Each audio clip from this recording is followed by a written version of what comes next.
Exercice numéro 3, opération mathématique. L'énoncé de l'exercice. On va créer un programme qui demande deux nombres à l'utilisateur et affiche leur somme, leur différence, leur produit et leur quotient. C'est une petite calculatrice. On va supposer que les deux nombres que l'utilisateur doit saisir sont des réels, c'est-à-dire des nombres avec des virgules. Passons à VS Code pour réaliser la solution pour cet exercice. Donc, je vais créer une première variable appelée nombre 1. Il va être saisi au clavier, c'est-à-dire on va utiliser la fonction input. On va écrire un message pour que l'utilisateur comprenne qu'est-ce qu'on veut qu'il saisisse. Donc, donner le premier nombre.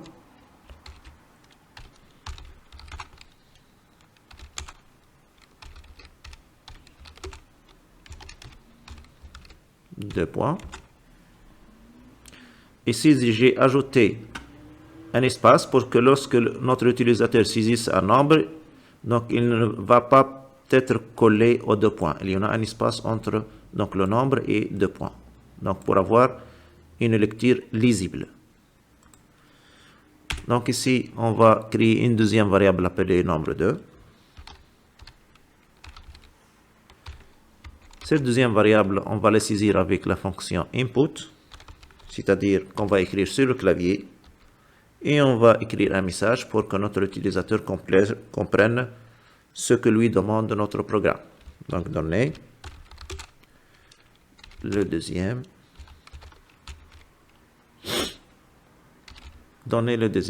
nombre. Deux points, espace. Donc ici, la première chose qu'on va calculer, c'est la somme. Donc, print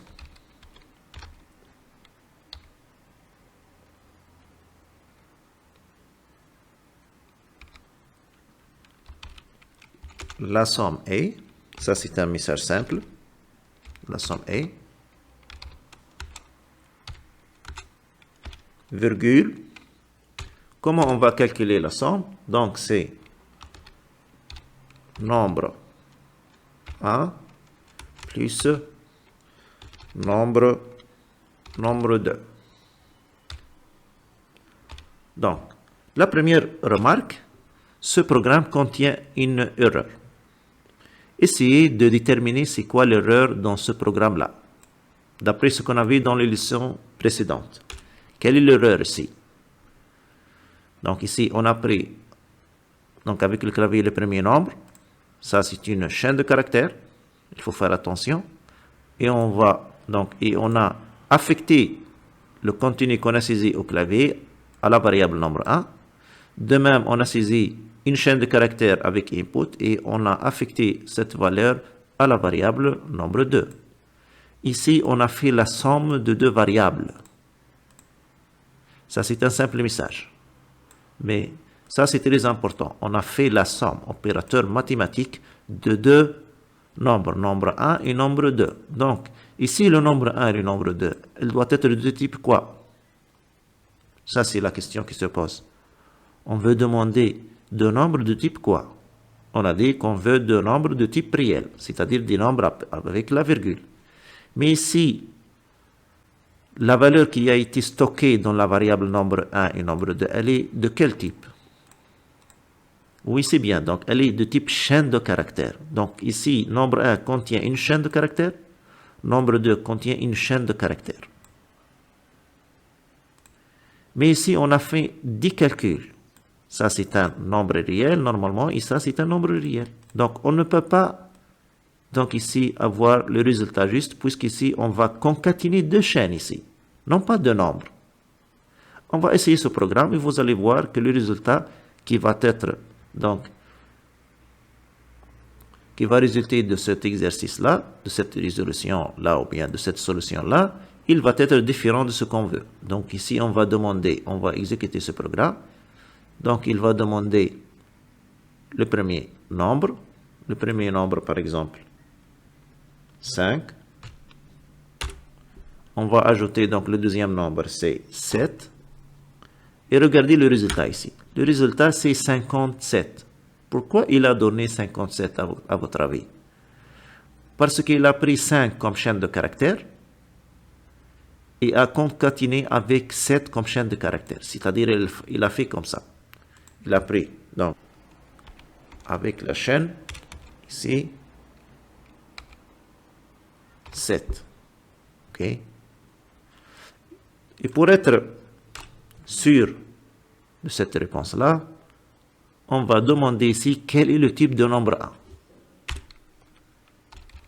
Print type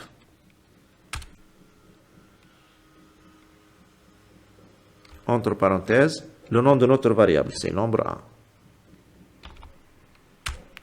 Regardez ici le type de nombre 1 qui va être affiché. Donc nombre 1 par exemple 10, nombre 2 20.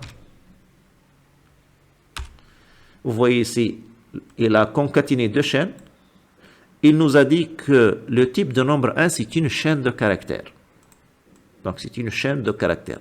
Donc, pour avoir le résultat juste maintenant, on va convertir le contenu qui a été saisi au clavier à un nombre avec la virgule.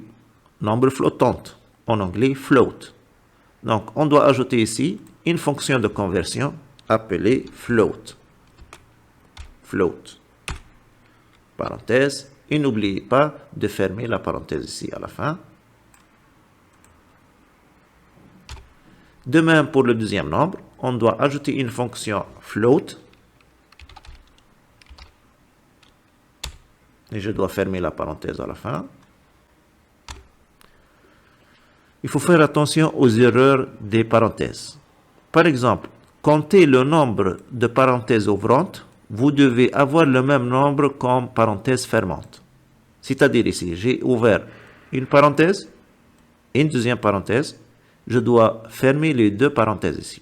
Ça, c'est une fermeture. Ça, c'est une fermeture. Donc, j'ai ouvert deux parenthèses. Je dois fermer les deux parenthèses. Ça, pour être sûr de ne pas oublier une parenthèse. Parce que ici, si j'exécute comme ça, donc, ça ne va pas marcher. Vous voyez ici, j'ai une erreur. Il vous dit, this parenthesis was not closed. C'est-à-dire que vous n'avez pas fermé cette parenthèse.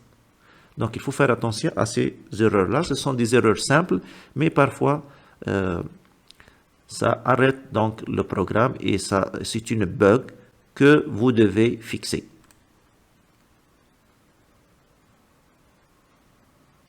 Donc, je vais exécuter maintenant avec le changement qu'on a fait.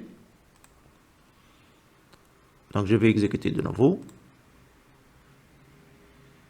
Il va demander le premier nombre. Donc, je vais donner, par exemple, 5. Le deuxième nombre, par exemple. Regardez ici, il nous dit ici que le nombre 1, c'est un float.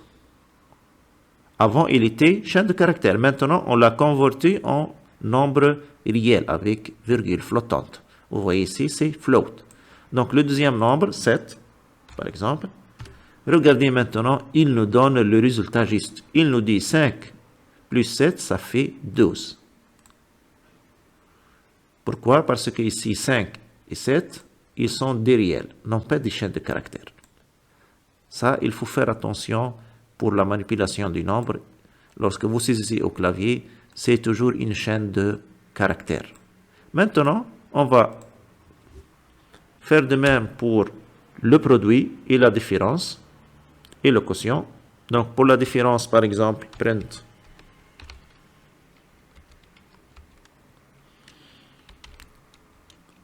la différence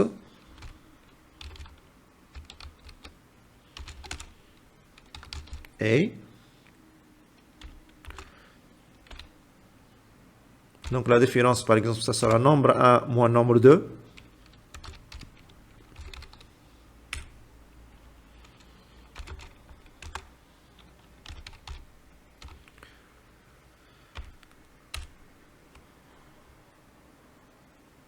De même pour la multiplication. print, je vais écrire un message. La multiplication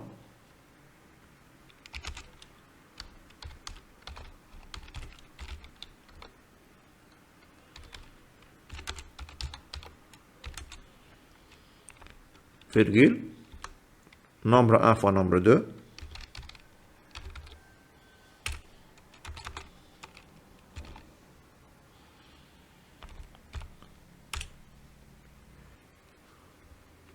On va ajouter le quotient maintenant. Donc, print. Le quotient est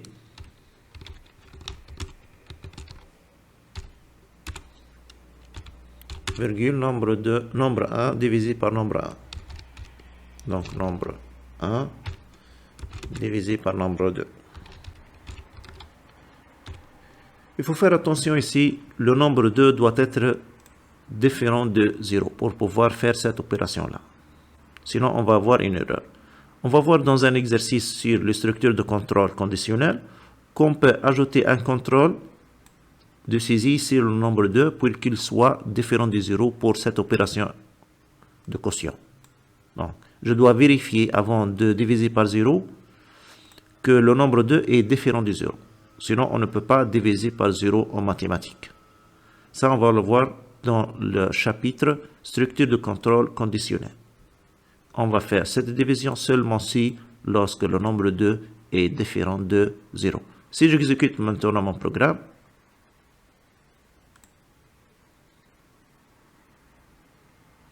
le premier nombre, par exemple, c'est 25. Le deuxième nombre, par exemple, c'est 10. Donc, j'ai ici la somme, c'est 35. La différence, c'est 15.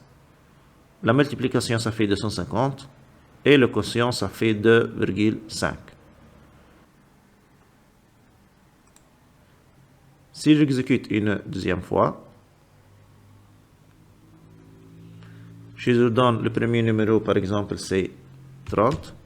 Le deuxième, c'est 0 cette fois-ci. Vous regardez ici, il a fait la somme. 30 plus 0, ça fait 30.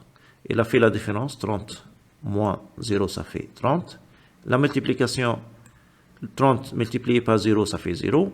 Mais ici, il a donné une erreur lorsqu'il a essayé de diviser par nombre 2. Il nous dit zero division error, c'est-à-dire division by 0. C'est-à-dire que vous ne pouvez pas diviser un nombre flottant par 0. On va voir ici comment on peut donc réaliser la division en faisant un contrôle de saisie sur le nombre 2. Ça, c'est dans le chapitre de structure conditionnelle.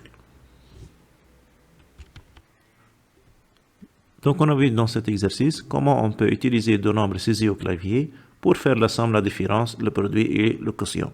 Et on a dit pour le quotient, il faut faire attention, il ne faut pas diviser par 0. Pour cela, il faut vérifier que le quotient, le nombre 2, soit différent de 0. On va faire ce contrôle dans un autre chapitre appelé structure de contrôle conditionnel. On va faire une condition, on va faire le quotient seulement si le nombre 2 est différent de 0. La conclusion du module, on a vu les variables permettant de stocker les données. On avait plusieurs types de variables, par exemple les entiers, les réels, les chaînes de caractères, les booléens. Les opérations qui sont essentielles pour manipuler ces données, par exemple l'entrée de données, la sortie de données. L'entrée de données, on utilise input, la sortie de données, on utilise print. Et aussi, on a vu donc les opérations comme l'affectation.